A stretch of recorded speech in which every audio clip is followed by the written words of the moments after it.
There we go. Hey, buddy. How are you today? I am good, man. Blessed to be alive. It's a beautiful Sunday. Got a lot of things done today. So Hell yeah. once you go through your routine of what you need to get done, you're just like, all right. Yeah. Life's good. Yeah, dude. Now we can do whatever. No, I remember like traveling the last 3 weeks when I was in the Philippines. I was like, I had no sense of like time, date, or anything.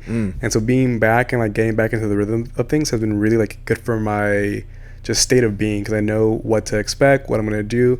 Like after this, I'm probably gonna go to Trader Joe's, get some food, meal prep, and then go from there. Yeah. But thank you for being here. To start off, go ahead and tell us your full name, legal name, a nickname, anything you want to be referred to during this podcast. Sure.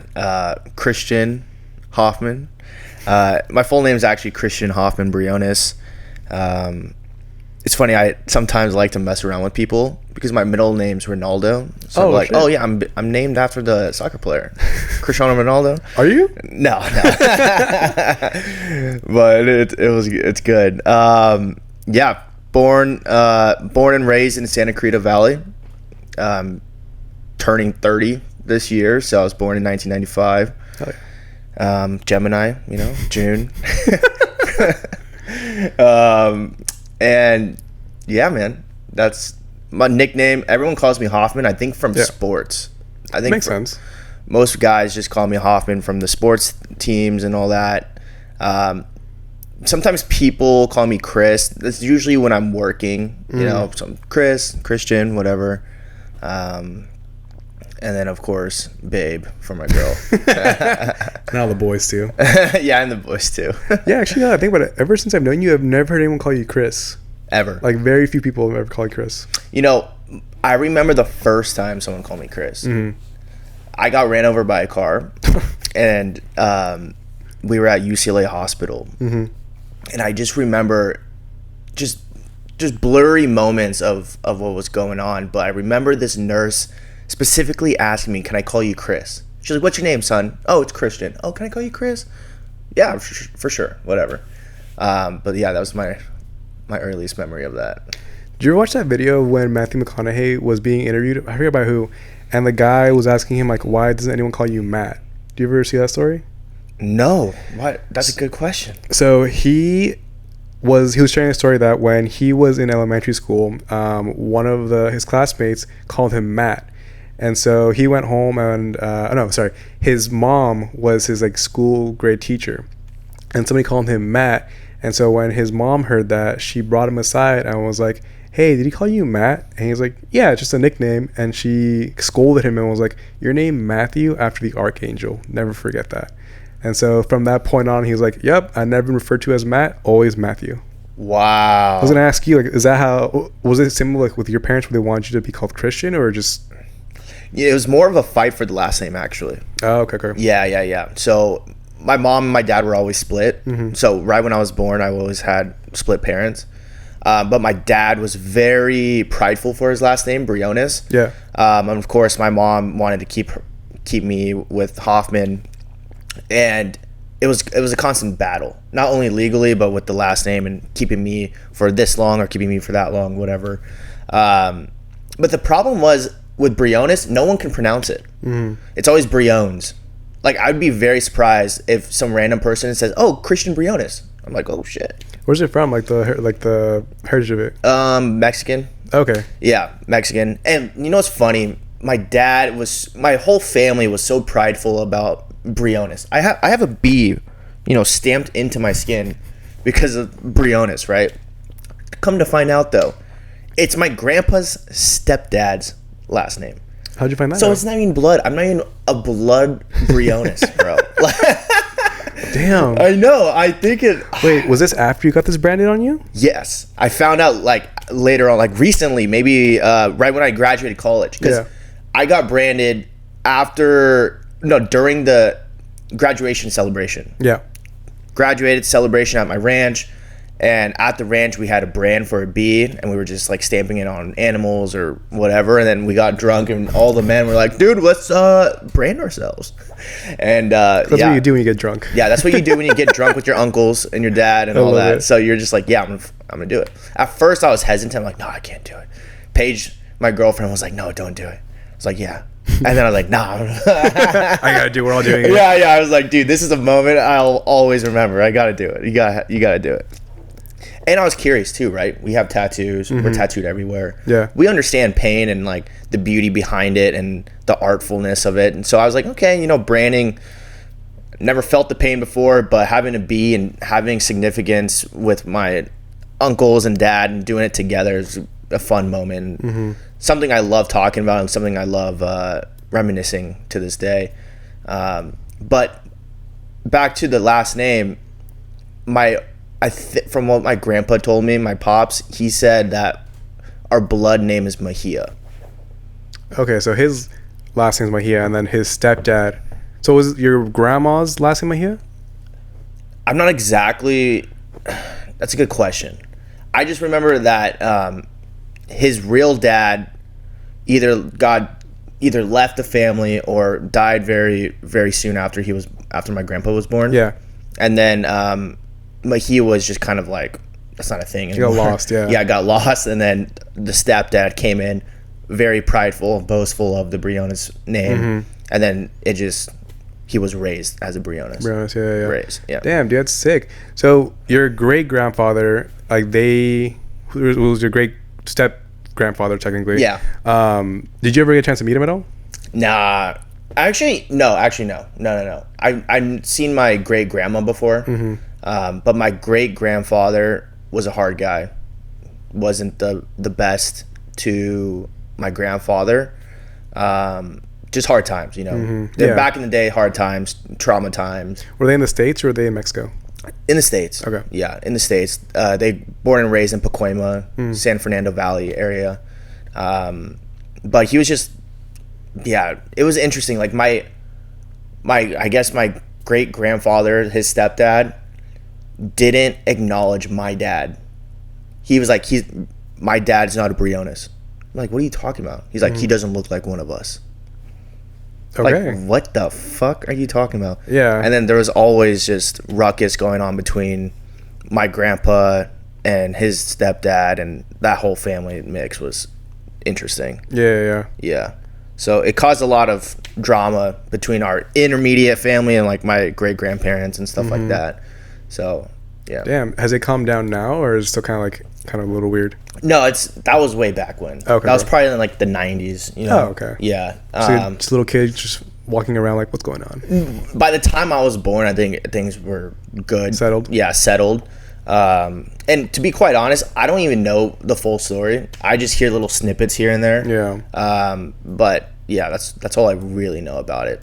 But now you're a Briones for sure because you're branded for life. I guess so. I do associate myself as a Briones, not Mejia, because you know we weren't born that way. Yeah, that was like generations ago. That's sick.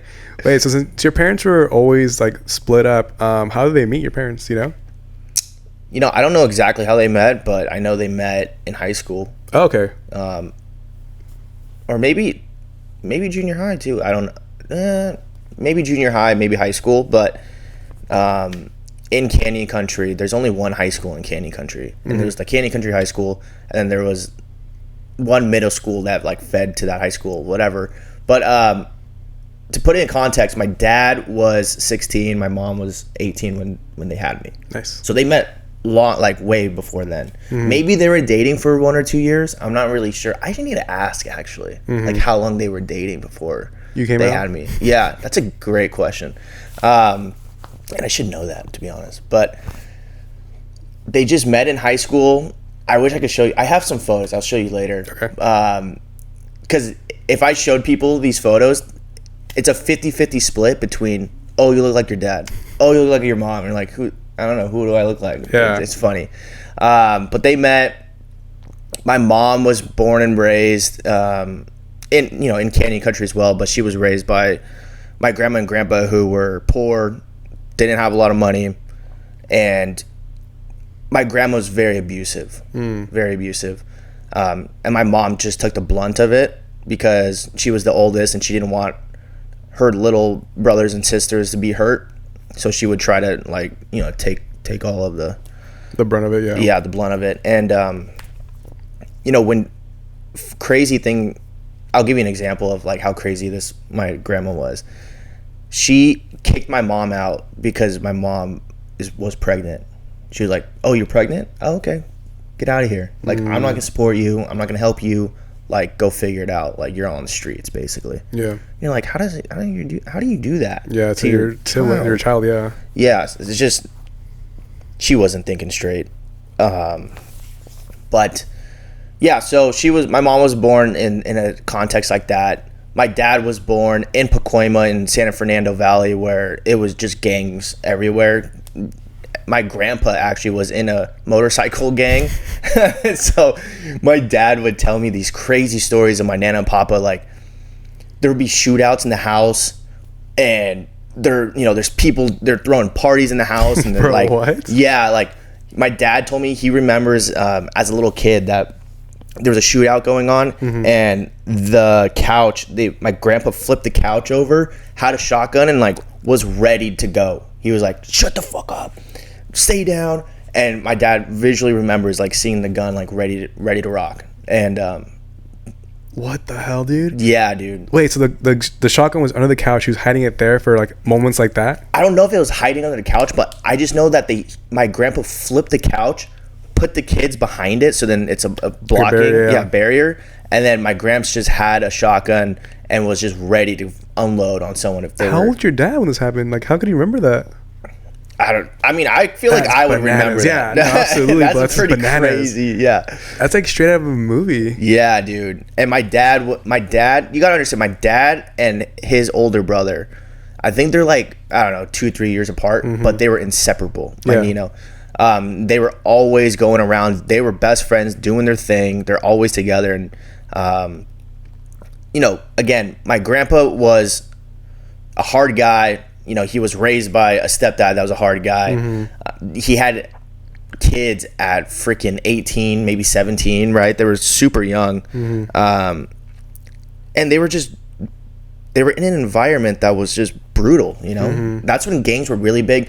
Gangs nowadays, I don't know. But, like, I feel like gangs, of course, are still around. But back in the day, I feel like it was even more prosperous. Yeah. Right? So when they were engaged and all that, they were always hanging out with like crazy hoodlum guys and like getting into fights. My dad and my uncle, my Nino, get in fights all the time. And, one thing, they were bred that way, which led to, in the future, of my dad and my Nino going to like prison and, just going through crazy stuff. So they lived a crazy life. My dad, he's my hero, My dad's my hero. Dude, you need to talk to my dad, man. My dad has so many stories to tell. Next time. But my dad has so many. But like, think of the percentage of people who have a kid at 16 who goes to jail, federal prison, and comes out and owns a business, making boku bucks, living life, and taking care of his family, and is now the glue of the family. He is the captain of the ship. It's insane, man. My dad is a workhorse. Very smart, always intuitive with, like, very street smart, really good with numbers, can just calculate anything in his head just very fast. Yeah. I think my dad was always really smart. I think when he was younger, probably and also with the way he was raised, he was just around the wrong people. And I think that's how it all transpired. Do you think that with him going to prison, it like kind of changed his perspective on what he wanted his life to be? Yeah, for sure. I think when he went to prison, it was a wake-up call that he didn't want to be away from his family. He didn't want to be away from his kids. And it worked out because he hasn't done anything since, right? He hasn't reoffended. Right when he got out, he just went into construction because that's the only job you could get, kind of, and he started learning the trade, started learning everything, understanding the blueprints, and then and just started to learn, and even outside of swinging the hammer during the day, but at night he would start to study, understand things. And my dad is a risk taker, bro. He doesn't. Sounds familiar. Yeah, he's ready. He just fucking, you know what? I'm gonna start a business, and he just does it, dude. Just does it. Talk about action. Like, he doesn't talk. He just fucking does things. Sorry, can we cuss here? Sorry. You do what you want. Okay, got it. My bad. Yeah, man. I've had three father figures in my life that's really transformed the person who I am today, right? I'll tell you all three. So first, obviously my dad, then my papa, my grandpa on my dad's side, his dad. Because when my dad went to prison, it was my grandma and grandpa raised me. So whenever I'd go to my mom's house. I think the situation was my mom on 1 week, my dad the next week, and that was like how it worked out. And so when I was with my dad on the weeks, my grandma and grandpa would take care of me, and so my grandma and grandpa really raised me. Like they are my second parents, right? My nan is my second motherly figure, but we're talking about father figures here. And then my stepdad, Dwight, dude, bro. I got so lucky with the father figures, man. Transformed my life as well. Very smart guy. Got his master's MBA at UCLA, and he did go to UCLA for philosophy.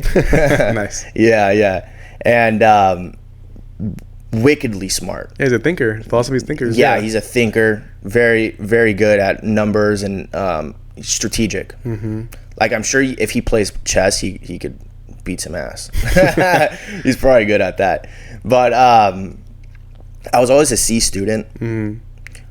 And granted, my mom was cool with it. My mom was a single mom working at Costco. She would leave me in the house by myself for long hours because she's working. No one's here to take care of me. She doesn't have the money for someone to babysit me, But when we moved to Orange County, my stepdad, Dwight, was like, hey, C's aren't good enough. You got to level up here. Did you guys move because of like work, or what was it the move for? Yeah, so my mom and Dwight got married. Yeah. And next thing you know, my mom lets me know, hey, we're moving. How old are you? 8th grade. Okay. It's funny, man. We're gonna get back on this topic. I'm gonna go somewhere else. Ever since my whole childhood, I've always been in different schools. So from the school system, it feeds you. Like, there's a system, right? You go to this elementary school, then you go to this junior high, and then this high school. Well, I would always bounce. So I would be like, I'm at this elementary school. Oh, but we're going to go to like this junior high school. And, oh, you know what? We're going to go to this high school. So I've always had to freaking find new friends and like figure out a way when I get on campus. I never knew a single soul. Try to like wiggle my way into finding people to hang out with. Yeah. Anyway, so I remember my mom telling me, hey, we're moving to Orange County. I was like, I don't even know where that's at. Great, whatever, I don't care. Until she told me, she was like, yeah, it's like 2 hours away. I was like, oh, shit. Like, I wonder how my dad's going to react to this.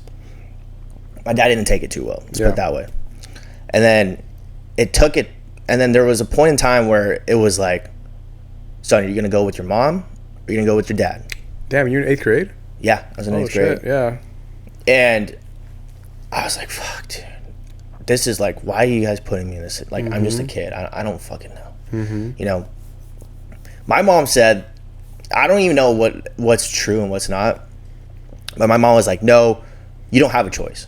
You're just going with us. Yeah. But my dad was like, no, Lulu, you have a choice. You should pick which one, blah, blah, blah. And it was hard, man. On the Brianna side of the family, when I told everyone, they were not happy. I remember one time I was in soccer practice. I get a call from my Nino, my uncle. Yeah. And he was like, dude. So he was just very upset, very flustered, and he was kind of, anyways. He calls me, he's like, I can't believe you're leaving us, blah, blah, blah. Like, I don't love you anymore. Like, don't call me, blah, blah, blah. Like, Oh, they're blaming you. yeah. Like, Oh, damn. I was like, and my uncle, Brand. I was like, whoa. That hurt. That was uncalled for. And anyways, we get up and go. And I'm going to this new high school. I don't know anybody, dude. I don't know anyone. And I remember the first day I'm walking to school, and it's a different style. I noticed right away the style in LA compared to the style in Orange County was just different. Yeah. And it's funny because it's only 2 hours away, but it was so different. And do you remember the era? Like, I remember in LA, dude, I don't even know how to like explain it, but they were rocking like red Vans, and then maybe like a ponytail that was like hanging out. Oh, like the little like, and then there's like, you're a jerk. Yeah, like that scene. I don't know what you call that scene, but I was like dressing like that scene. Whatever. No, you weren't. Yeah. Dude, and then and I was just like this like punk skater kid just hanging out doing whatever. But then I get to this high school and it was just different. People were a little bit preppier. Yeah. Bro, I was like one of 5 Mexicans. Or like, where'd you move to again? Like which part of OC? Laguna, like okay, Laguna Niguel, Aliso Viejo. Okay, yeah. At the time though, I swear to God, dude, there was like a small group of Mexicans. Yeah. You know, I was like, that's cool, but majority of it is just like whites and Asians. Yeah. Right. But I still felt out of place. I was like, dude, where am I right now? And it's high school. You have big expectations. You're walking, you're like, oh my God. I remember in the hallway, I'm like walking into my, I'm trying to find my class in the hallway. I just remember seeing these seniors, dude, and they looked so old. I was like, dude, they're so big, they're so tall. Like, the girls are the hottest ever, you know? But, like, the guys were just built. They were jacked. And they looked so old. And I remember one of the seniors, like, something along the lines of, like, welcome, freshmen, like, go fuck yourselves, blah, blah. Like, in the hallway, just screaming this shit in the hallway. I was like, this is welcome to high school, I guess. And then lunchtime. Oh God, dude. I was not looking forward to lunch, dude, because you're like, oh man, what am I gonna do for 30 minutes? I was walking around, do my thing, and then I seriously, you know the classic scene, you're eating lunch in the bathroom. Yeah. I wouldn't technically, like, I would maybe, there was at one point maybe I was eating in the bathroom, but I would like hang out in the bathroom for a little while, just like waste time. You know, I'll go to the bathroom, just sit. There was no social media back in the day, so I'll just, you know, you're not on your phone. You're just wasting time. And the only way I found friends really was through sports and just chit-chatting with people on the side, you know, during class. I think that's how most people are making friends in high school. Especially like when you're a freshman in high school, yeah. Yeah, right? Yeah. And it was just so awkward because everyone already had their cliques. Everyone knew each other and whatever. And so you're kind of like breaking the door of their clique to be like, hey, I want to hang out with you. Yeah, you definitely are. And you just feel the awkwardness. You're just like, oh man, this is so weird. I know you guys barely know me, but please let me just hang out. Yeah, so you're intruding on them. Yeah. Damn, dude. What was the sports that you like primarily went to in high school? Dude, football all day. Okay. I played football since like elementary school. Okay. Tackle football, like that was my jam. I loved it. Strong safety, that was my position. Cornerback sometimes, yeah. Wide receiver sometimes, but in high school, strong safety. Love defense. I always liked tackling. I never liked getting tackled. I'm like, that's not fun. But sometimes, have you played tackle football? Yeah. Sometimes being a defender, you're getting tackled because, like, dude, the running back with the tree trunk legs just coming full bang at you. Oh my God, dude! It was always fun seeing like those freshmen that like hadn't hit puberty yet playing against like those guys with just like tree trunk legs, dude. Just run through them like nothing else, dude. Yeah. It was insane. I remember my freshman year, I tried to play football my freshman year, and there was this guy that we went against. He was 6'4", 220 as a freshman, and so he was in like the freshman team, but but he also, I think 6 games into the season, he got transferred to like JV or varsity. But yeah, like our small team versus him, like we lost like maybe 36-3. It was something dumb, dude. We got railed, and that was my first time really experiencing like seeing like an older kid, like an adult-sized kid playing against like teenagers. It was wild. Yeah, dude. Did you ever play with like if you're doing frosh soft or JV, were you playing with the higher levels, like the seniors and stuff? No, I was tiny. I was a twig in high school. Oh, well, freshman year I was like 160, but I was this height, so I was super skinny. Yeah, I'm sure. How did you navigate high school? Because I know you were in like ASB, right, and all that. Yeah, I mean, I got involved like similar to you. Like I was trying to find my group, and then sports was like my main way of like finding that niche and finding my team. And then after I got injured, it was when I really transitioned into like doing more leadership, more clubs and stuff like that. But I mean, overall, it was a good transition for me. But you said that you found sports. So did you try anything else like beyond that, or like any like ASB clubs or anything like that? I'm embarrassed to admit, but dude, when you were just like smoking weed in high school, yeah, you knew who smoked weed in high school. Absolutely. And then you guys would all just hang out. Yep. And then that was the crew. And then sports and smoking weed, unfortunately. That's actually an interesting combo. Yeah. Because usually like there's separate like groups. Sometimes. Not in your area.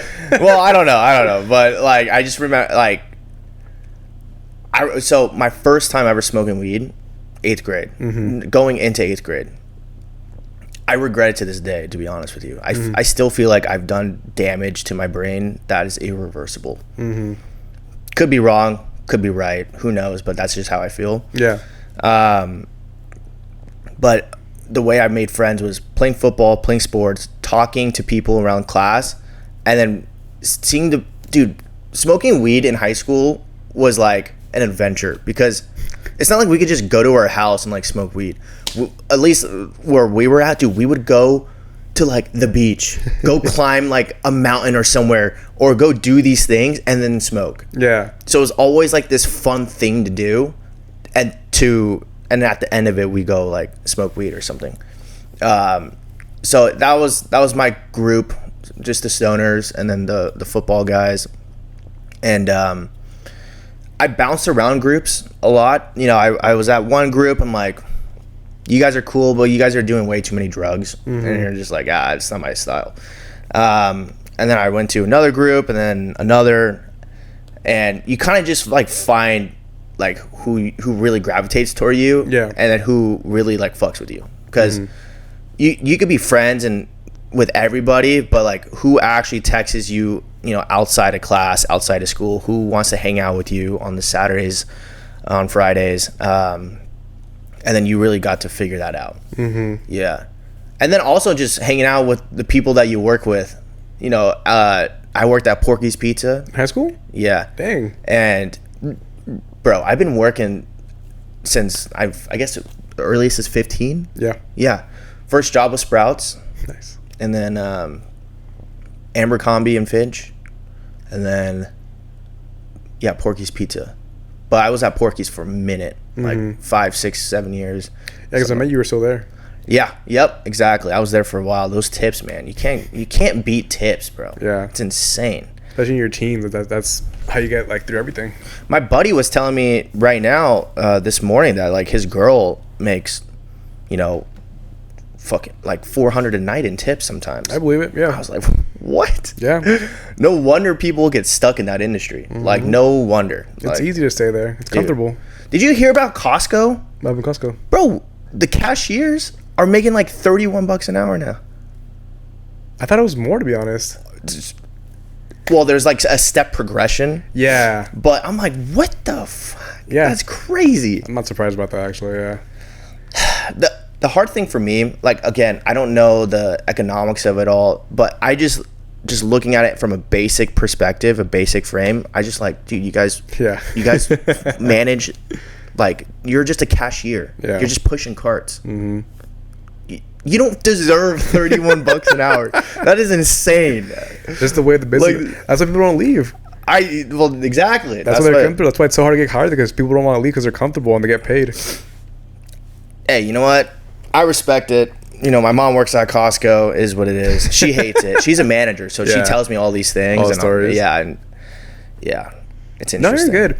I remember my dad, he was telling me that when he actually applied for a job in Costco, like back in the 90s, to be a butcher, and they were paying $36 an hour to be a butcher, like back then.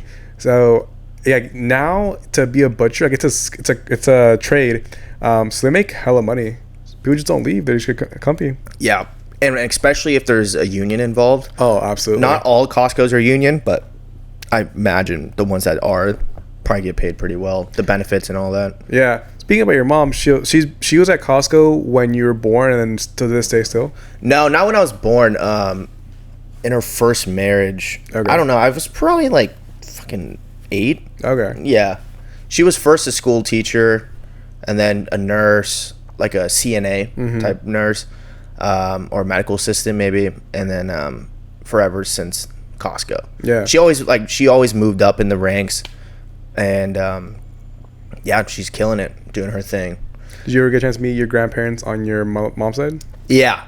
Okay. Yeah. My grandma and grandpa. So I have labels. Yeah. So my Nana and Papa, my grandparents on my dad's side. Yeah. Grandma and grandpa on my mom's side. So I was raised with both sides of my grandparents, because again, we were all poor, dude. We all didn't have a lot of money, so there were moments where I would just live in my grandma's house. Yeah. And then I would go live at my Nana's house, and then right, I just grew up with all my uncles because we all were young, poor, and we just all.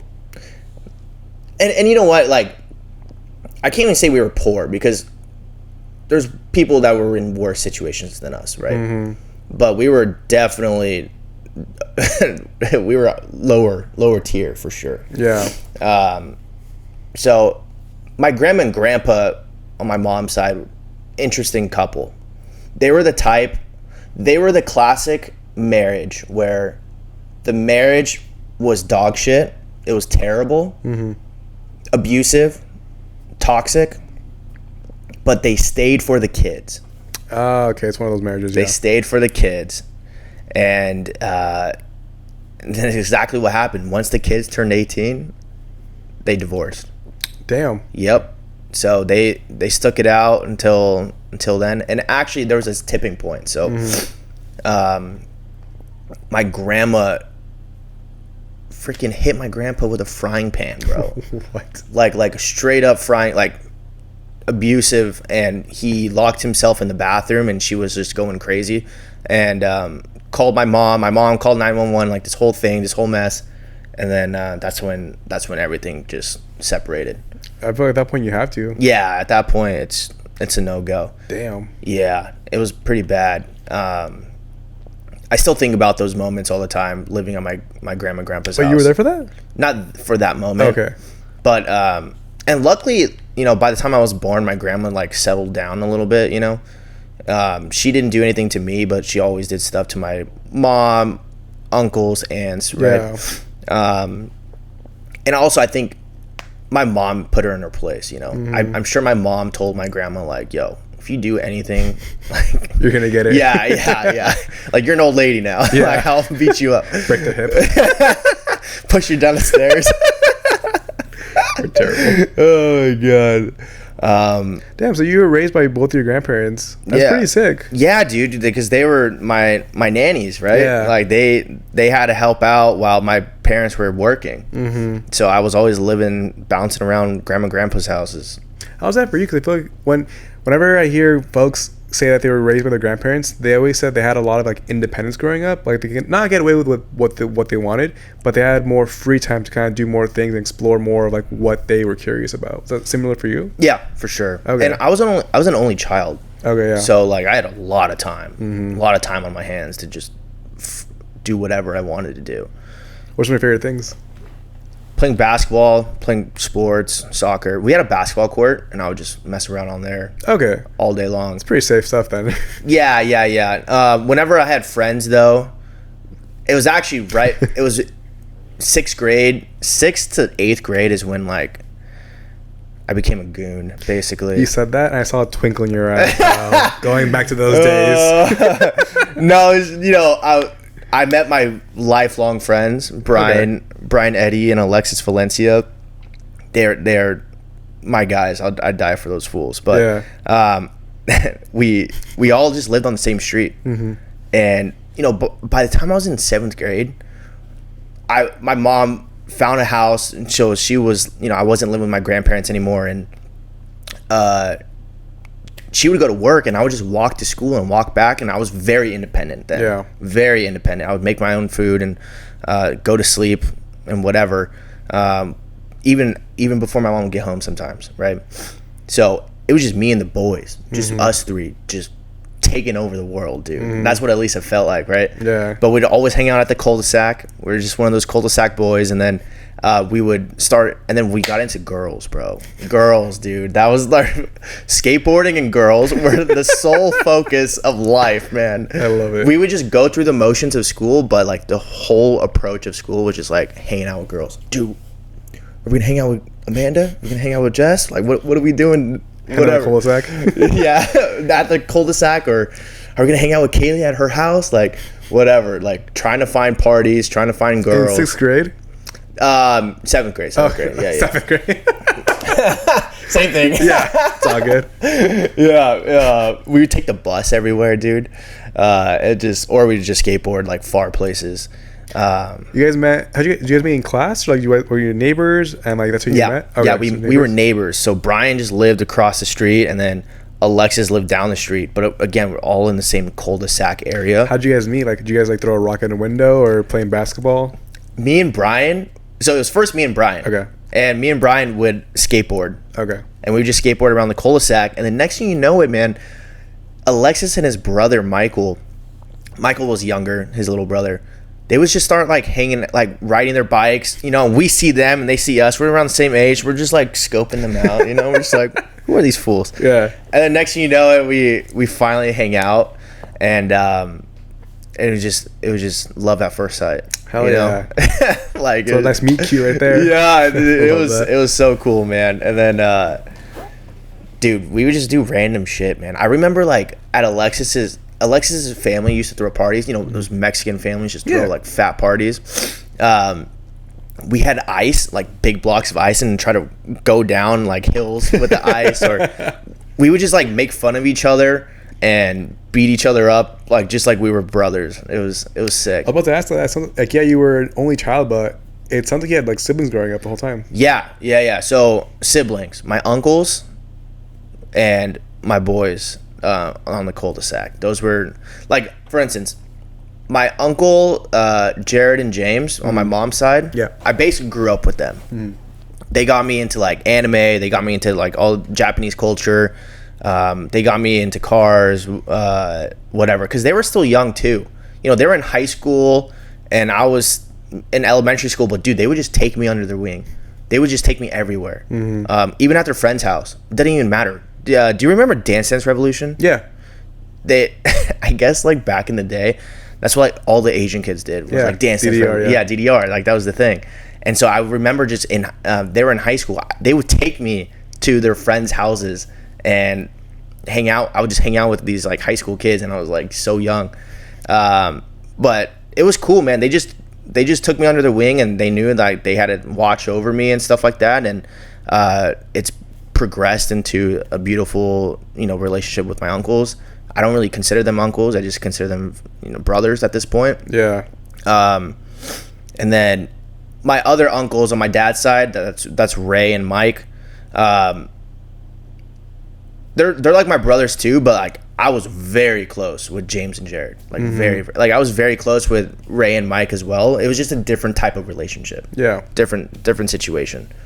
I wasn't there with Ray and Mike at, the high school hangouts and whatever. Like they were doing their thing, and then when I see them, But like I was really riding it with these guys, which was really cool. Now that I think about it. Yeah. Were any of those guys on the football team with you, or were they kind of like a different group? You're saying my roommate? Not my roommates. My cul-de-sac friends? Yeah. Yeah, so they were just my skateboard guys. So, okay. Yeah, they didn't do any football or anything like that. We would just skateboard and try to hang out with girls. That was, like, the whole thing. But, like, and you know, in junior high, elementary school, you're not really hanging out with people. Yeah. You know, on the weekends, like you have to wait for your parents and their parents to connect, and like we'd have a play date. You know, at least with these guys, like we were old enough to just go out and freaking do whatever we wanted. I'm really curious to find out, like, what was a way that you and your friends, did you have like a name for your crew? The Poon Killers. I was a little embarrassed to say that for a second. Oh, I love it, dude. We were just fucking rowdy, man. We were we thought we were the shit. We probably weren't, but we were just like, yeah, they were the Poon Killers, bro. And it was a joke, right? Like we didn't take that seriously, but it was just fun to say we were the Poon Killers, you know. Dude, that's so funny. Oh, I was not expecting that. Damn, dude. And you know, it's funny too because they had their own friend group. Mm-hmm. Because when I went to junior high, you know, as a new junior high, I didn't know a single soul at this junior high. I only knew them two, but they had their own cliques, and I was like, I don't know. I guess at the time I wasn't thinking. I was like, maybe I should hang out with them, maybe not. I don't know. But eventually, like we all like collectively started hanging out with each other's and each other's friends and stuff like that. Mm-hmm. I honestly wish I went to high school with them because that would have been a great time. But, because you left at 8th grade, right? Yeah, I left at 8th grade. And then now everyone's doing good, man. Brian Eddy's in Thailand, living his best life out there. And then Alexis is a lineman. You know, like those big poles. Oh yeah. I'm like a lineman, like in NFL. Oh, in NFL. I was like, damn. Yeah, no. He does like all kinds of crazy electrician stuff. How'd you guys stay in contact? Because I know, like, obviously in the early 2000s and even 2010s, like, there's no social media. Mm-hmm. Like, do you guys like write letters, like house calls, like on the landlines? How'd you guys stay in touch? You know, it's funny. You know those friends where you don't need to talk to them for a really long time, and when you do, you guys just connect. It was like that. So a lot of the, like, again, I was still being split between my parents. Like, I would have to take the Metrolink for 2 hours, 3 hours maybe, from Orange County to Santa Clarita to go hang out with my pops for a weekend and then come back. So I would do that a lot by myself. And then when I was in Santa Clarita, at the time, I didn't have a good relationship with my dad. And so I would go hang out with Brian and Alexis. So we would still hang out, you know, sometimes. But I think just sometimes via text. There was a pocket of time for sure we just didn't talk to each other. Yeah. You know, but I feel like I'm always the type to try to like reach out to people in like the friend groups and stuff like that. Do you ever like notice that when like friends don't reach out? Like do you ever feel like you need to be the one to reach out? I usually do, yeah. Yeah. So I'm kind of like that too. Yeah, you are. Where like I'll just try to reach out and be like, hey, what's going on? Just call them up, yeah. Yeah, I'm not like, I know some people that could be salty about that. They're like, oh, they're not reaching out to me, I'm not going to reach out to them. You know, I'm like, dude, I mean, people are busy. You know, people are busy, people doing their life, and sometimes people just like don't have the social awareness. Yeah. They just sorry, yeah, and time flies by. Like literally you'll hang out with someone like one day and then a whole year passes and it's like, damn, that was a year that we hung out. Dude, for real, man. I mean, like, look at us, man. We've known each other for multiple years now. Yeah, 2016, 2015? Something. No, it had to be later than that. 2016. I graduated 2017. No, you didn't. Yeah, I graduated 2017. What the okay. My timeline's off, dude. Holy smokes. Yeah, I graduated 2017, but I lived in the house a semester after that. So it was probably 2017. Okay. Wow. Yeah, I guess I graduated 2019 then. Yeah, 2017, 19. Okay. Yeah. So you were in Aliso Viejo. By the way, I've been lying on my resume because I've been like, oh my god, my timeline's way off. Okay, go ahead. Dude, time flies by. I'm telling you, everything's merged together. Dude, it really does. Especially with those 3 years of COVID, like those 3 years just messed me up. I still think I'm like early 2020s. I know, bro. I can't believe we're in 2025. Yeah, we're close to 2030 now. I still feel like it's 2020 though, which is weird. Yeah, like those 2-3 years just threw it all off for us. Crazy, man. But so you went to Aliso Viejo, and then you were involved in like football, sports, and your friends. When you were determining where you want to go to school, how did you end up with like going to Long Beach? Jacob Fallon. No way. Jacob Fallon, my boy. Really? Love that guy. How'd you guys know each other? My stepdad, his wait, what happened with that? So my stepdad worked with his mom. Oh, okay. At the same company or whatever. They became friends, and then I think they both realized that they have kids around the same age, and so like we all decided to go hang out one day. And then what a small world. Me and Fallon just started to hang out. When we had the chance, we just connected, and it's been love ever since. That's one way of putting it. Yeah, and but yeah. So I went to Irvine Valley College, doing my thing there. I really wanted to go to UCLA because that's where my stepdad went, and I was determined to go there. Yeah. But after talking to the counselor, I was like, you know what? I don't want to write 20-page essays just because I have, the UC system is more built on research. Yeah. And the CSU is more on, I guess, practical knowledge, whatever. And so I was looking at CSUs, and Jake invited me to his house while he was still a SIG and still going to school there. Yeah. And I would just hang out with him, and then he would take me over to the house, and I just started meeting people, and I was like, dude, I really like this. Like, I really like the vibe in Long Beach. And what was like the true test was I went to Cal State Fullerton to do a campus tour. It was garbage. I was like, dude, Cal State Fullerton is like a community college. Yeah. Like, that's what I felt like when I was walking around the campus. But then when I went to Cal State Long Beach, I was like, oh, this is like college. Like, this is legit. And I knew someone in the frat, and I was like, okay, cool. Like, whatever. You have that connection. Plus, I knew Long Beach was one of the number one CSUs in the system. Yeah. And so I was like, okay, so it's a prestigious school.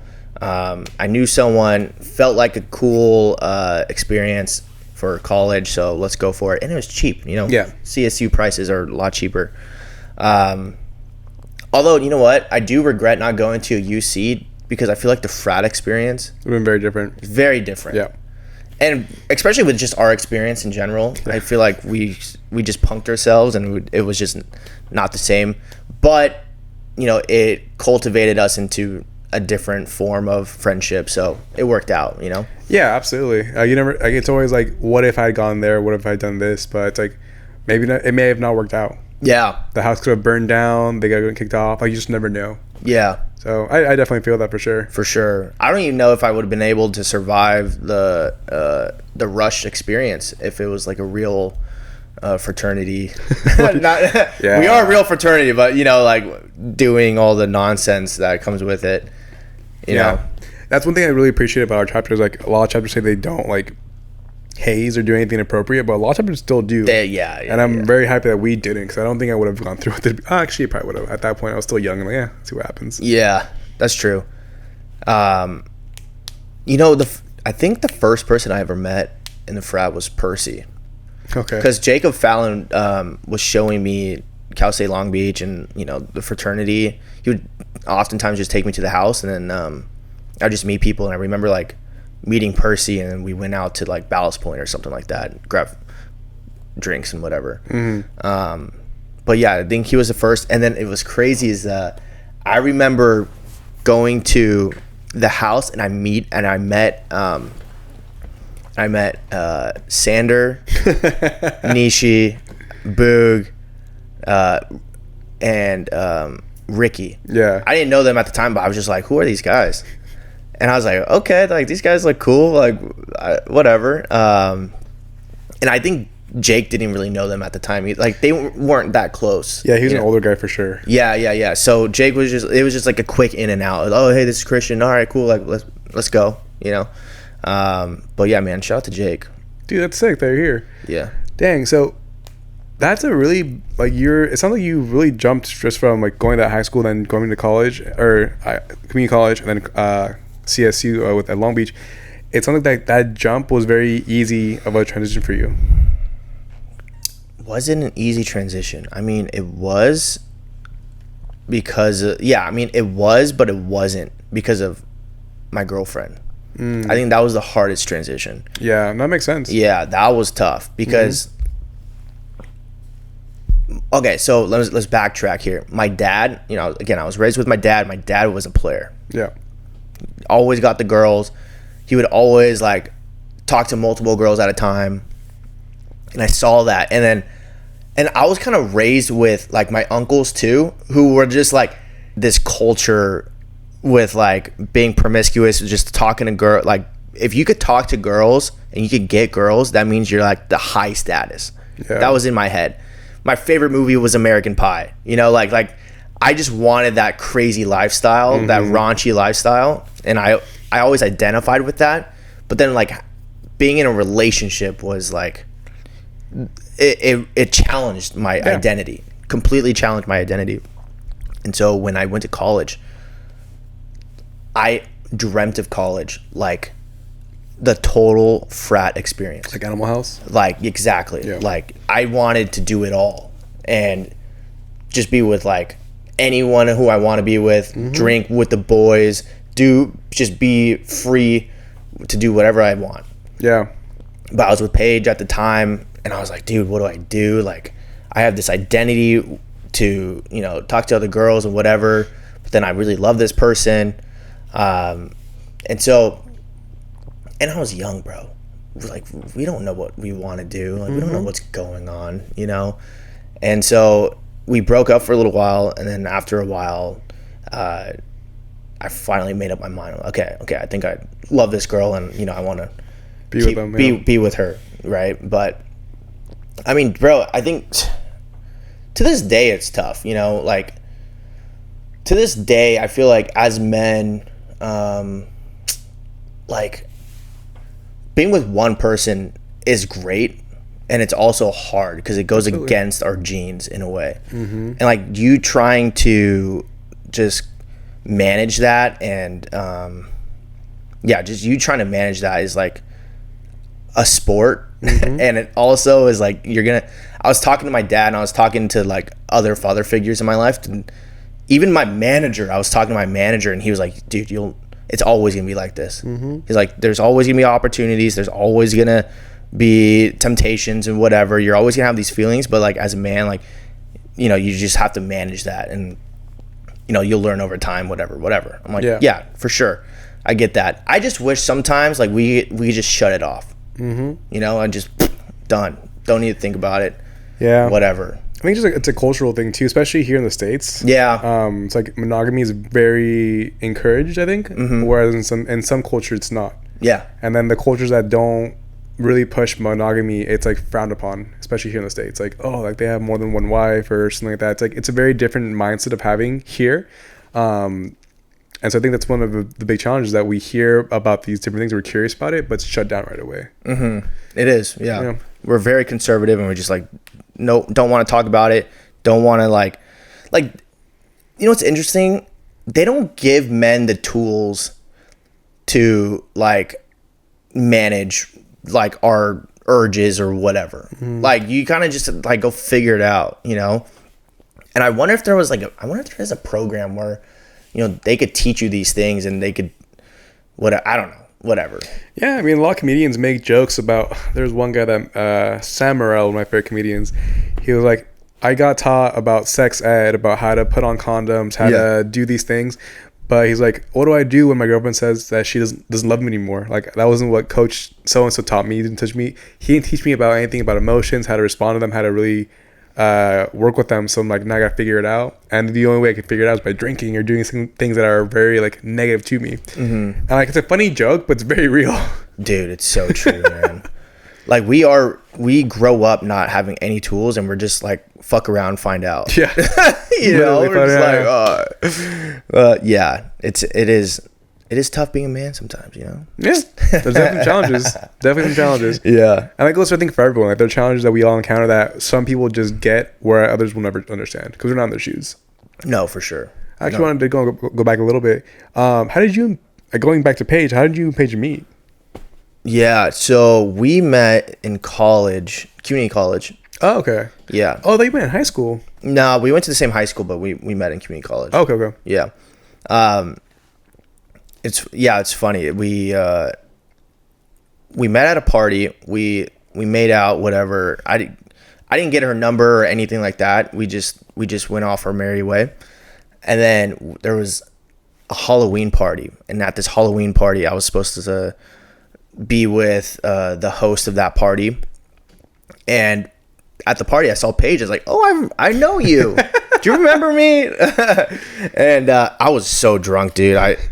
That party is like, there's quick moments of that party. But anyways, me and Paige just started hitting it off again, and it was just easy. Like we just connected, and we ended up like making out again that night, and the host saw that, and the host kicked me out. She's like, "Get out of here." Yeah. No way. Yeah. She was pissed. Were you guys dating at the time?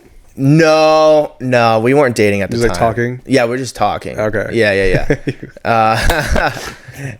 I know. I was like, dude, probably a bad move, but it worked out, you know. Yeah. It worked out, and Paige reached out, texted me and said, "You want to hang out?" And then ever since then, it's been. Oh, good. she made the first move. Yeah, she made the first move. Damn. Shout out to Paige, you know. Wait, how was Paige invited to this party? Was she friends with the host? Yeah, they were. I don't know if they ran in the same circles, but like they knew of each other, and they hung out a little bit. She stole her man. Yeah, yeah. So that was it, man. That was like my last conquest of trying to be with other girls. You know? Yeah, that's awesome though. Now you've been with Paige for what, almost 10 years? I think it's going 8. 8? I think 8. Can't do math. I can't do it either. I think it's 8. 7 or 8. It's up there. Yeah. It's getting up there.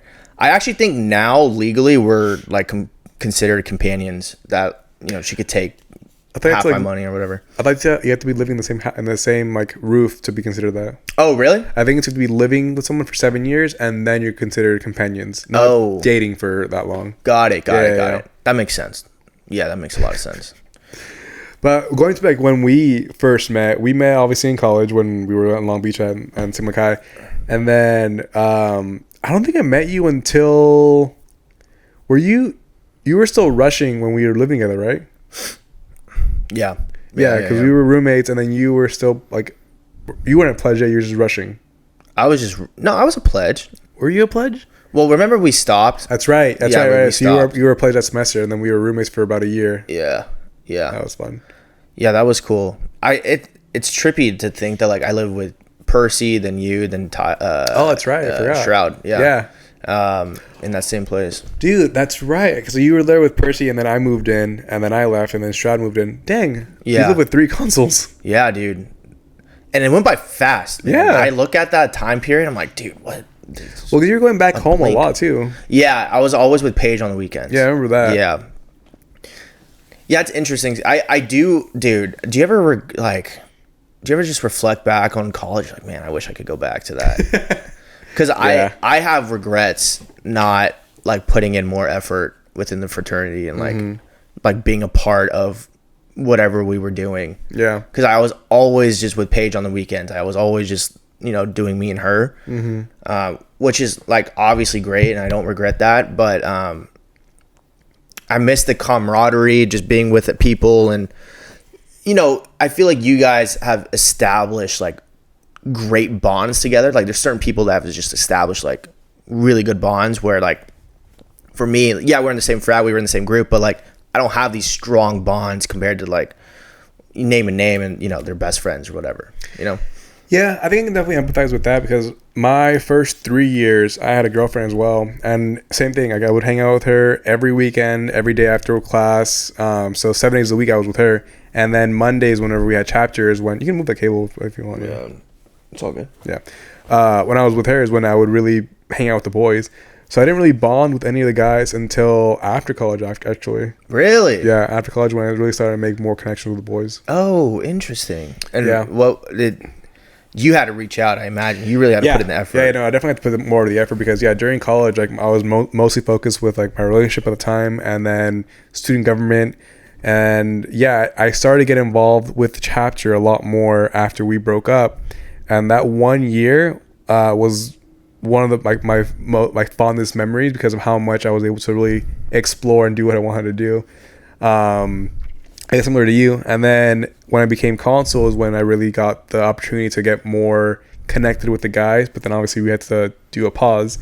But yeah, no, I mean, I definitely think back and like kind of wonder what my college life would have been like had I spent the first 3 years kind of on my own, doing my own thing. And I think I would have prospered because I think we both have very just charismatic and fun personalities. We're just like hanging out with people. Yeah. That would have been fine. Yeah. And I think for both of us too, not only on a relationship standpoint, but we were so focused on making money, careers. Like we were so focused on the future of outside of college. And then of course, like when we get to that point, we realize how not so glamorous it is. And you're just like, I was so motivated for this moment. Like, what the fuck? The fun was back there, dude. Like, that was the moment. I think about that all the time. I definitely think about that all the time. One of my biggest regrets, for sure, 100%. Oh, yeah. Whenever I have a son or daughter or just kids, I'm going to be like, yo, like, enjoy your 20s. Like, worry about buying a house. Worry about getting a job, like, down the road. Yeah. Because people are going to be, like, even to this day, like, right now, a lot of my friends are getting into, like, the careers they want to. And they had, like, the most fun in college, even when they were younger. And I'm like, they're figuring out they're going to be fine. Yeah. And so I'm like, I could have been doing a similar, like, I guess, lifestyle back then had I just been more open to, like, not worrying about the future. Mm-hmm. No, 100%, man. 100%. But I also think it's just our personality. Yeah, I was going to ask you. Yeah, I think a lot of that has to just do with personality. I think we're always focused on the future, and we're always goal-oriented, and we always want the best for ourselves, and, like, we always want to level up. Always want to level up, trying to find, like, during our downtime, trying to find things that will make us a better person, that what are the tips and tricks to be better in this sector of life, and yeah, that's just who we are. Yeah, that's just how we agree. operate, for sure. You're definitely a hustler, for sure. You're still hustling to this day. Yeah. But yeah, man, wish to enjoy it more. But I mean, yeah, going into your 30s, like now that you're gonna have like your career, now that you know what you want, you're established. A lot of my friends' parents are saying like, yeah, my 30s were my favorite years because I had the money to do what I wanted to do. I knew what I wanted to do. I may not have had the most time like I did in my 20s, but you could make time. You can figure it out. Yep. No, that's true, man. I'm looking forward to my 30s. The only thing I'm not looking forward to is my parents getting older. Oh my God, yeah. I'm not looking forward to that. And it's just not fun. People are just getting old, and I'm just like, fuck, dude. Do you remember that book that you recommended, The Defining Decade? Yeah. One of the parts that got me, like, kind of like opened my eyes to like the idea of getting older. They're like, if you have your kids like in your late 30s, when they become like teenagers or even like young adults, your parents are going to be at a place where they're going to need help to take care of themselves. So you're going to be taking care of your kids and your parents at the same time. So you got to be mindful of how early you are and how late you have kids. Fuck, dude. Are we too late? By the book standard, we're almost there. We're like kind of there. Yeah, but that really like opened my eyes. Like, yeah, like our 20s are a time for us to really like mess around, figure out what we want to do. But it's also a time when we have to really determine like what are we gonna do, bro. And that's the beauty of like I'm so fortunate to have young parents. Yeah, you know, because they were so young that they had me. Like my mom is 49, my dad's even younger than that. And dude, just I'm blessed to like actually live an adult life and with them, you know, and then they get to see that, and you know they still have a lot of time on their plate to build their careers. So it's nice to live the adult experience with them and grow with them, and hopefully they live a long time. Absolutely. Yeah, absolutely. Yeah. But yeah, I need to get some kids pretty soon here. Hey, you have a fiance. I know, dude. Paige, what are you doing? Jeez. Hey. I'm scared for kids though. You know, at the same time, I'm just like, wow, dude, that. Yeah. Fuck. It's terrifying. It's terrifying, man. But before you know it, your parents will be Nana and Papa. Yeah, I know. How's that feel? Crazy, bro. It's so weird, man. Like getting to your 30, like transitioning from a young man to an actual adult is just so interesting because now you have more things to worry about. You need to focus and try to level up. And there's a lot of forces that are telling you to not do it, or not to not do it, but like, you know, you have your habits, you have your demons, and you just like trying to battle that every single day. Yeah. You know, we all want to be a better self, but like actually being a better self is tough. It's hard. It takes energy and time and effort, and consistency, and like consistency. That's the hardest game. Is being consistent, honestly, and at a high level. At a high level, especially when you don't even know what the ambition and energy is going into. Yeah, dude. Well said. Well said. Because you don't know. You're just like, you're kind of like, I kind of want to do this. Let's just try to put some energy into it, but you don't really know where you're going. You just don't. I don't think I've ever been 100% sure. I'm like, this is where I'm going. Like 100%. You know, I've always been like 100. I would like be like, this is where I'm going, and then I'm 95% in it, and I'm like, no, I'm gonna do this instead. You know, like you look at my resume, I'm bouncing around all over the place, just trying to figure out what you want to do. But I will say, when I was younger, when I graduated high school, my thought process for finding a career was to try the whole buffet. So I would go from job to job, trying to figure out, like, I think I like this, let's try this. I think I like that, let's try that. And I would just quit and like go do these things. And now that you tried the full buffet, you know exactly which entree you like. You know, now you know exactly what you like. You're like, okay, I'm going to do this. Like, I'm going to go full plate on this. So I think I'm kind of like there with employee benefits, you know, in the insurance industry. But, you know, everyone could be bought. So if there's more money elsewhere, probably jump for that. Yeah. You know? And people always say, like, money can't buy you happiness. It can buy you a lot of things. Bro, money can buy you safety for your family. You're going to go for it. Don't, come on. So that's, yeah, man. Have you ever thought about, if money wasn't the issue, or money wasn't the only thing that was like really pushing us to like just survive, what would you be doing? That's a great question. I sometimes reflect on it, and I just don't know what exactly I would do, because I'm programmed to like be the best person and like level up every time. Yeah. So I'd obviously just be like really healthy, go to the gym every freaking day, eat well. But as far as activity goes, I'd do something active. Yeah. I don't like being tied to a desk. I don't like just like looking at a screen all day, answering emails, and then like logging into my software and pulling here, doing this in the software, and then like making some administrative thing happen. It's not that fun. It's not that engaging. And I'm way more engaged like with my hands. I'm doing something and I'm moving around. Yeah. You know, so I'd do that, whatever that is. And you've been working since you were 15. Yeah. So like, I don't think have you ever sat still? This is my first time. Yeah. For sure. I've always been driving for pizzas, or walking around the grocery store, or, you know, folding shirts and pants for retail. So, you know, I have thought about the trades, you know, going down that route. Yeah.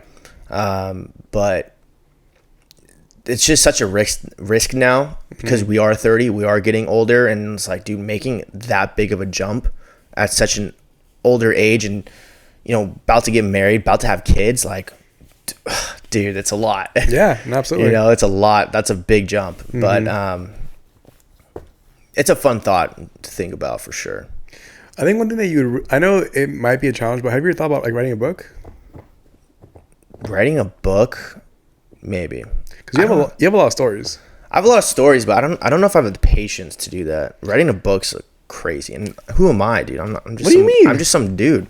I'm just some guy, bro. Nah, well, you may think that, but the stories you shared right now, there's so many points I could have like just like dove into. Like, all right, let's learn more about this, because you have a lot of things that we just skimmed on. That's so true. And I was all over the place. My communication is just pop, pop, pop. My communication is ADHD. That's what it is. No, it's funny. No, but you got your ideas across, and you have a lot of things going on, and you need that in someone that's like running a show, because you gotta be like just jumping in right, ready to go. Yeah. No, it's interesting thought. You know what I was thinking about is like a YouTube, just like, hey, vlogging. Because you started, right? You started with your HR stuff? A little bit, yeah. A little bit. I'm starting sales. Hell yeah. And so I'm thinking about doing like a YouTube series of like the big, you know, what it's like to be a beginner in sales, and like what's like my life experience with it, and maybe the viewership can get a greater meaning out of if they want to do sales because they see what I'm doing. They're like, oh, I like that, or I don't, or whatever. It's just a thought, but I am considering it for sure. Dude, it'd be fun. Absolutely. It's just the editing, dude. The editing drives me crazy. I can't do it. Yeah. It does take, I will say editing like takes a hot minute. Yeah. Like this is probably the part that I enjoy the most, like sitting down, talking to people, learning about the stories. But the editing, yeah, it takes a minute. Editing takes a long time, dude. And it's a skill, and you got to understand that, because like the editing software has so many tools that you don't even know all the tools. And you don't even know like you can't even explain like what you're doing to Google so you could get a right answer. Yeah. That's with me in Excel. I'm like, how do you do this? And like, they're giving me like kind of right answers, but not really, because I don't know the lingo to Excel. Whatever. You could apply that to anything. Yeah, I definitely will say, like, with the direction that technology is going, it's going to get easier and easier. Yeah. Especially like one of my cousins, he works in media, and he was telling me that like eventually I'll be able to do this and then put all 3 or 4 files into like a chat GPT function, like AI, and then ask it to basically edit all 3 videos and audios to merge into one. So it'll only take like maybe half an hour compared to like what I'm doing now. What do you think about building a brand? What do you mean? Have you thought about building a brand with whatever you're doing? Yeah, I think the type of brand that I want to build is, how do I put it? Like when you see this brand, you think of like, oh, that's fun. I'm gonna enjoy that. I'm gonna be able to enjoy it. Yeah. But there are like brands like Honda. When you see a Honda car, it's reliable, it's cheap, and it's gonna get you where you want to be. Same thing with like Gucci bags. Gucci bags, that they're high quality, that they will last you for decades, and that it's an investment for the future. Same thing with Rolex. Rolex is a really nice watch that is not gonna go bad after a couple of years wearing it. Yeah. I think for me, that would be my ideal brand identity. Is like, it's a fun brand, it's reliable, you can trust it, and you're not gonna, if you watch it and enjoy it, you won't learn something new about it. Right. But I'm still, even doing this, I'm still trying to figure out what my brand would be. Right. What about you? My brand, just try to be a subject matter expert in whatever I'm doing. So right now, as an employee benefits broker, just educating the population on all things medical, dental, vision, 401ks. Just be an expert in all those fields. Do you have a visual helping brand? people out? A visual brand. Yeah. As far as videos? No, like a simple brand that when you like put a stamp on it, like that's Christian Hoffman, or that's like your brand. Like a logo, like a graphic brand. Yeah. Brand. No, I don't have that yet. Had thought about that? I had no idea. No, I didn't think about that. No, I made my first LinkedIn video. I saw that, and it did pretty well. I was pretty happy about that. But that took a really long time to make and stuff. So I need to get back on that train for sure. It's a lot of it though. I just feel like an imposter. What do you mean? Like you want to be a subject matter expert, but I'm only maybe a year into this. So like, what makes me a subject matter expert? You only been doing this for a freaking year. Like you don't know anything. You're still your freshman year in this. Yeah. So you don't know shit. But like you're creating these videos.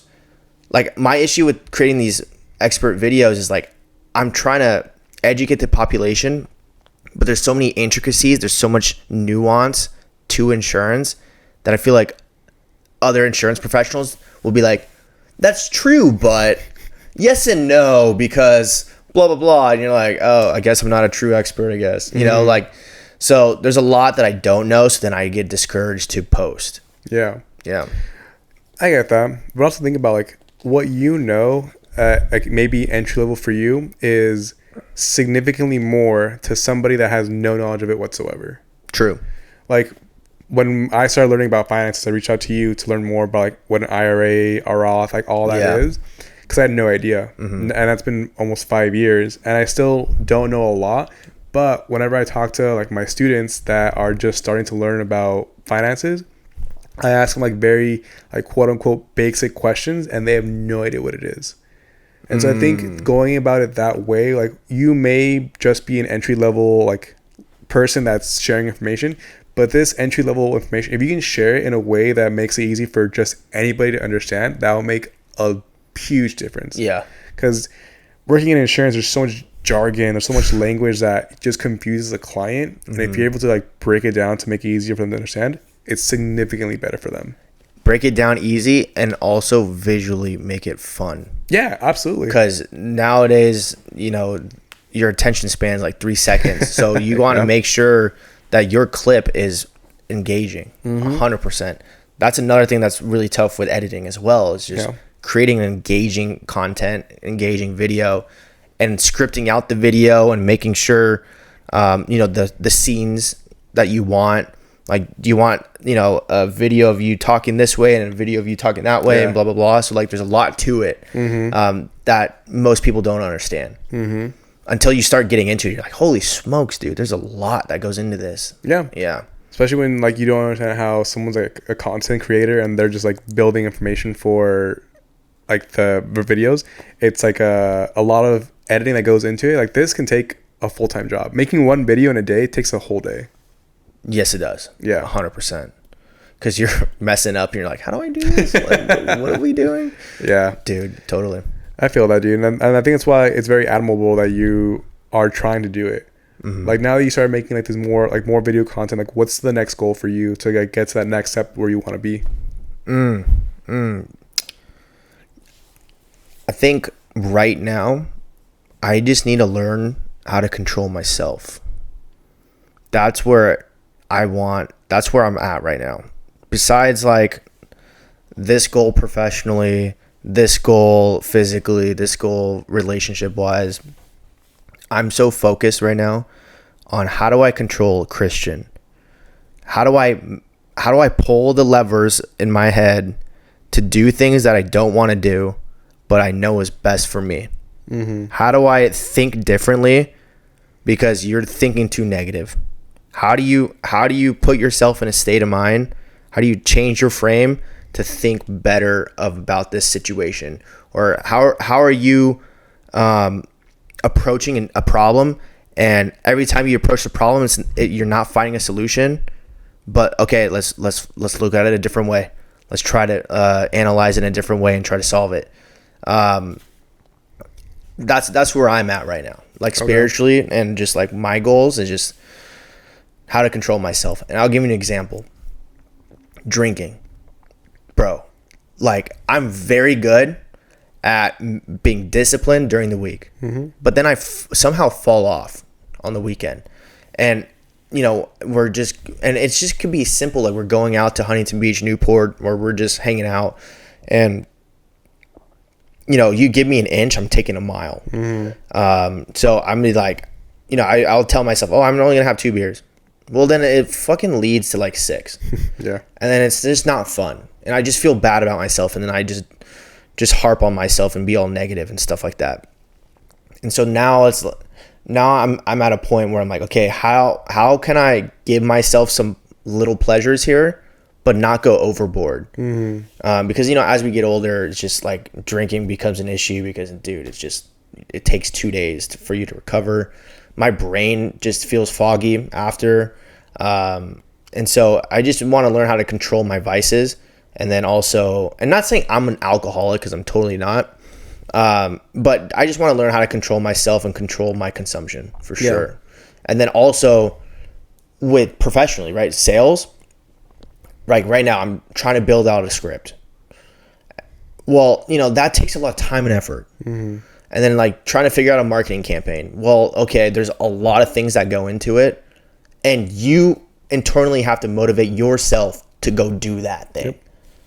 No one else is really going to help you out. I'm like, of course you go on YouTube and like figure it out, but there's so many distractions. I could just go on YouTube to go like look up a video of how to do something, and then next thing you know, I'm watching football highlights, right? And then you don't end up doing it. And so just trying to control your time and trying to control your schedule and control your habits, dude, is just that's what's going to take you to the next level. Is controlling yourself, controlling your impulses.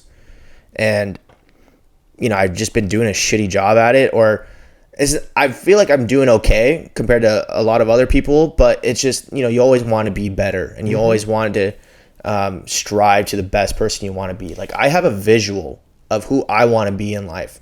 Like, I know this person, I know this Christian who's better than me, and I'm trying to get there. But man, there's a lot of forces that are pulling you down. There's a lot of bad habits that you have that you need to fix, and it takes a lot of effort, and you don't know how to do it consistently, and just trying to find that, yeah. Damn.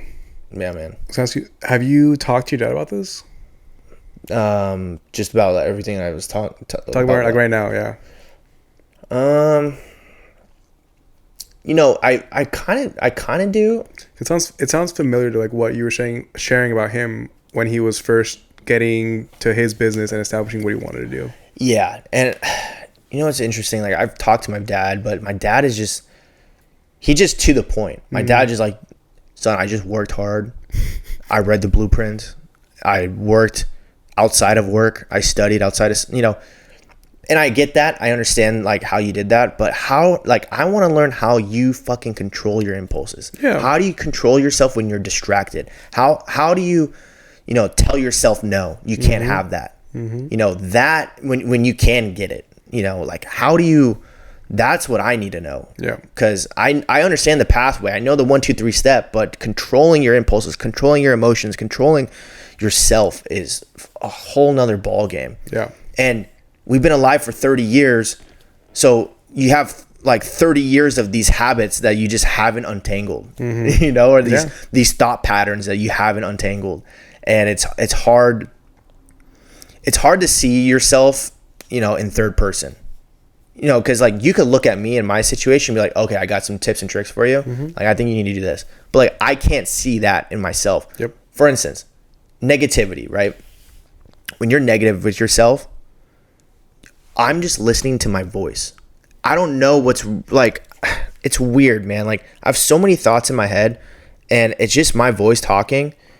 I don't know what's right and what's wrong. I know what's wrong, but I just keep on digging into like the negativity of it, because it's so easy to dig into that. And it's like, trying to dig yourself out of that is tough, because you've been doing this for so long in your life, just being negative and having low self-worth. And like, it feels fake trying to be positive, because you're just never that positive. So then it's like almost I'm acting to be positive, because I'm so used to being so negative. I don't know if I'm like portraying that correctly, but that's just how I feel right now. Damn, dude, that's super freaking heavy. Yeah. Are you good? No, yeah, I'm chilling. I'm just telling you. There's positivity. Yeah, I'm good. I mean, it's just a work in progress. Yeah, and I think the tough part is that we're at that age now where we have learned all these skills, but how do we bring them all together to get us to where we want to be? Yeah, the skills, the discipline, the energy to put into it. It's a lot of energy, man. Especially with what your boss said earlier, that you're always gonna feel this way. Yeah, I think that kind of gives you like a false sense of hope. Like, if I'm always gonna be like this, and like, what's the point of even trying to get there? Right. It's like you're trying to climb a mountain with slippery mud. It's just like, dude, you're trying to climb and you just fall back down. You're trying to climb, you fall back down. You're like, what the fuck? Have you tried? Sorry, what were you saying? No, I was just like, what's the point? But yeah.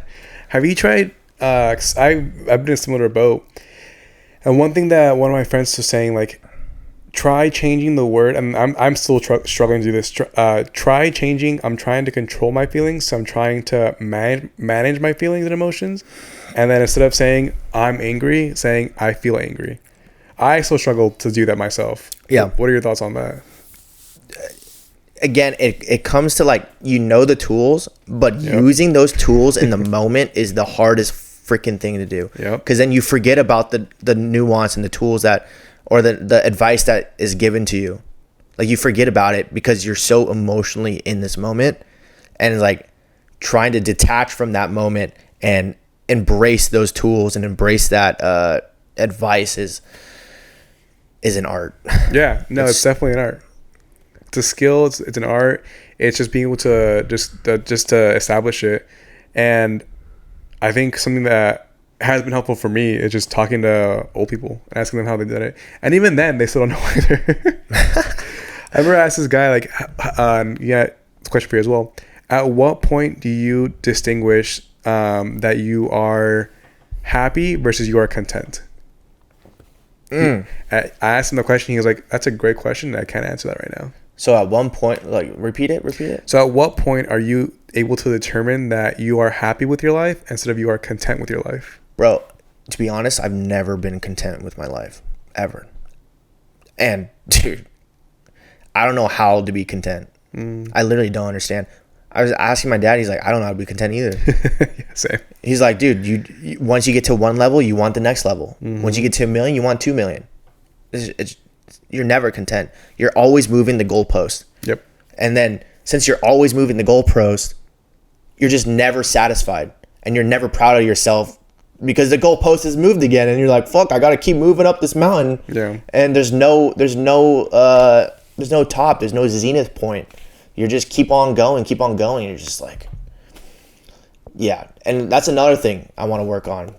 And I'm sure a lot of people want to work on is having a goal, like getting to your goal and be happy about it. But like, don't move the goalpost.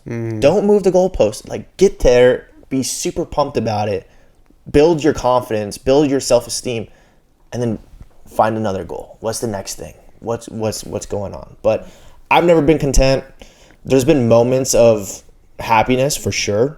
Like proposing to Paige, I was very happy. That was just a highlight of my life. Graduating, first graduate of my family, highlight for sure. But the happiness goes away the next day. You know, it's fleeting. It's a fleeting feeling. It's just a quick emotions. It's a quick synapse in your brain that gives you some happy chemicals for you to feel good. But true contentment, man, I want that. I don't know how I'm gonna get that, but that'd be beautiful. Yeah, I want true contentment before I die for sure. That'd be great. No, I definitely feel that as well. I'm same boat as you. I want to try and find the contentment. I hate envying people, but I do envy the folks that are able to find the contentment and be like happy with where they are. I was totally gonna say that, dude. I'm some people, yeah, and I know some people that are fully content to where they're at. They're just doing their thing and they're super just in the moment and they're cool with whatever's going on. And they're not even at the point of like success where they want to be. That's the craziest part, is being content where you're at, even though you know you're not at the point of success where you want to be at. Like how do you, like, it's crazy, man. Like, for instance, like, let's just say your success is $1 million, right? Well, when every day you wake up and you don't have $1 million, you're just not content. But those people are. Even though their goal is $1 million, they're somehow content. I'm like, man, I wish I had that. Yeah, no, same. I definitely agree, and I think that's one thing that I'm hoping I never struggle with, but I think I'm always gonna struggle with this. Is that I'm always trying to get to that next thing, and people see like, oh, you're so ambitious, you're so outgoing. It's like, yeah, but it's like, it's who I am. It's not really like one thing I can turn it off. Yeah, you can't turn it off. You just keep going. Yeah, 100%. You just keep going, and it's great to be ambitious. It's great to have goals and achieve them and stuff. But man, it's almost like a hedonic cycle of just you're just going and going and going. But where's the contentment? Where's the fulfillment? Like, are you really fulfilled after completing these arduous tasks and these goals? Like, yeah. You're content for a minute, bro. Like, for maybe a week, you're good. You're stoked. And then next thing you know it, you're thinking about the future. You're like, oh, man, what about this? What about that? And then you're solely focused on those goals. And then you're solely focused that, like, you haven't reached those goals yet. So then you're like, fuck, I'm a piece of shit, you know? And like, that's how I'm thinking, right? Yeah. I'm like, oh, man, what the heck? Or, you know what's the worst? You have these goals, you know the person you want to be, but you keep doing actions that don't go towards those goals. Yeah. That is the worst feeling ever. It makes you feel so terrible about yourself. Bro, you feel terrible about yourself. You start being very hard on yourself because you know where you want to go, you know what you want to do, and you just keep on doing these things, these actions that don't lead you where you want to be. You're like, why am I doing, like, why do I do this? But we're human, and you just got to figure it out. Again, we don't have the tools. They don't give us tools. Maybe they do, but again, in the moment of it all, it's hard to regulate yourself. Absolutely. It really is. Yeah, and I think that's going to be the next challenge going into this new chapter of your life. Like, your 20s was one thing, but now going to your 30s, how do you find that fulfillment? How do you find that contentness? And do you ever? Because at 40, when you have kids, when you go through the marriage, when you've done all these things, like at what point do you say, all right, I'm good? And that's going to be a skill to determine in the next decade. The defining decade, baby. Fuck. Yep. Absolutely, man. But we're getting close to the end. I did want to ask, so obviously the name of the podcast is Mike Memories. I always ask my guests, like, what is one memory that you want to make sure is recorded today? So that way, when we do this again, you can share a different one. But what's one memory that you want to make sure that is saved today so that it can be shared for the future? It can be about you, it can be about your parents, best friends, exes, anyone you want, any memory you want to share. Just a memory. A memory that's like inside of you that you want to make sure is passed on and is not forgotten. Oof. Man, I'm going to have to think about that one. Take your time. I don't know. Yeah, I do this on the spot so people can have a chance to share a memory that comes to mind. Because usually when I ask that question, something pops up right away. Yeah. But you can give me an example for you. I think for me, one of my core memories is definitely when earlier on I mentioned like when I tore my ACL. I remember like I tore it and I remember the feeling of it, and I remember like being at the hospital with the doctor saying like you're not gonna be able to play sports again.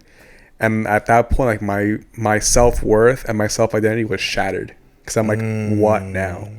But I also think back, like, had that not happened, I would have never gone to ASB. I would have gone to student leadership. I probably wouldn't have been led down this road of leadership that I did because of this one injury. And so that's one memory that I think I want to share with folks. Like, although at that moment, one thing seems to like your life's over, pause and think and see how it keeps going, because for all you know, it was meant to be. And now that one situation that looked like a terrible accident or looked like a terrible action at the time led you down to a path that is going to help make you the person you're supposed to be down the road. Got it. I got one. All right. For sure. Let's hear it. All right. There was a point in time I worked at 24-Hour Fitness. And at 24-Hour Fitness, I was doing sales. My first sales job ever. I was terrible at it. Garbage, trash. Did it for like a couple months, whatever. But I was getting really desperate to get a sale because I haven't made a sale yet. And I grabbed a whole bunch of coupons. And I went, and I didn't know this at the time, but this was completely illegal. But to put mail in people's mailboxes. I didn't know that was illegal. Oh. Yeah, so you can't do that. Only postmen can do it. Post people, you know. So, good to know. Yeah, so I was putting mailers in mailboxes, right? Putting my name on it, whatever. I do it in my neighborhood, right? Well, I come back later that day to my house, and there were all my mailers on my front porch. And there was a nasty note. I don't remember exactly like the words, but the message was really, don't ever, like, this is completely illegal. You go find another job, you loser. Like, you're like, whatever, you know, like, it was just a bad, nasty letter. It was a Karen, you know, writing letters. Yeah.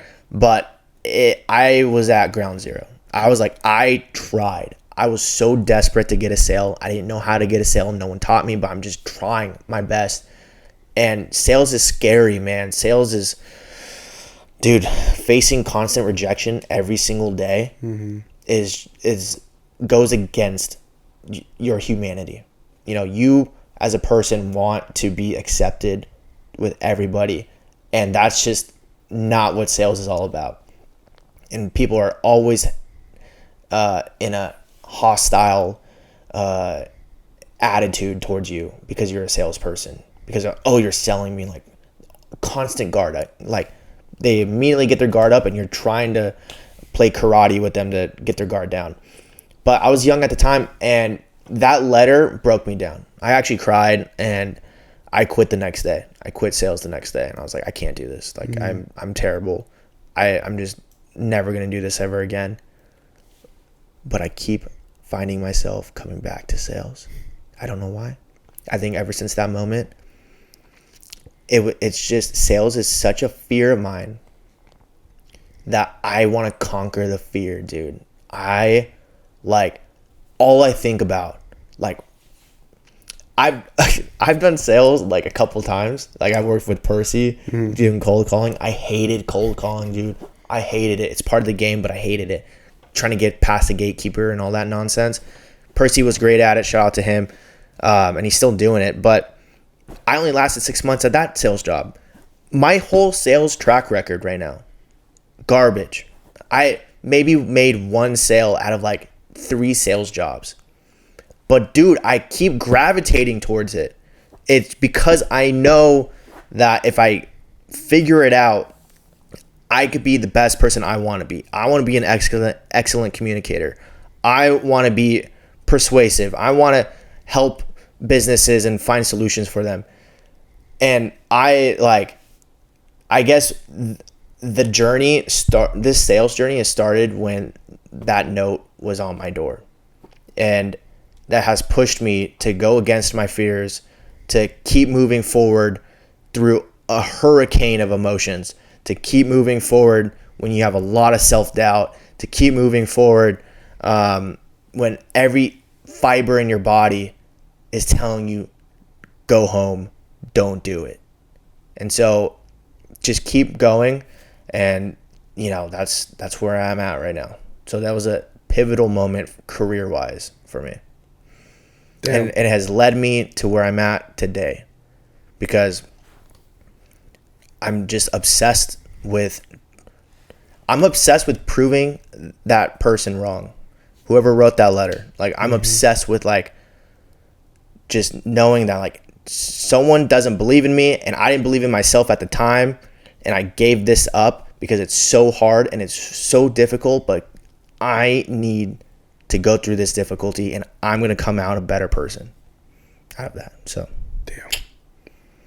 Thank you for having me on, bro. No, thank you for that memory, and thank you for being here, dude. I really appreciate it. Absolutely, man. Like I always share, this won't be the last time you're here. Yep, 100%, man. I'll be a better communicator next time. You were great. You did great. I was all over the place with my stories, but dude, listening to myself in these is a trip. Yeah, no, definitely. It's so weird. Oh yeah, it's definitely weird. And then hearing my voice when I'm so far away, I feel it. Yeah. Thank you, man. Of course, dude. Thank you. Cool.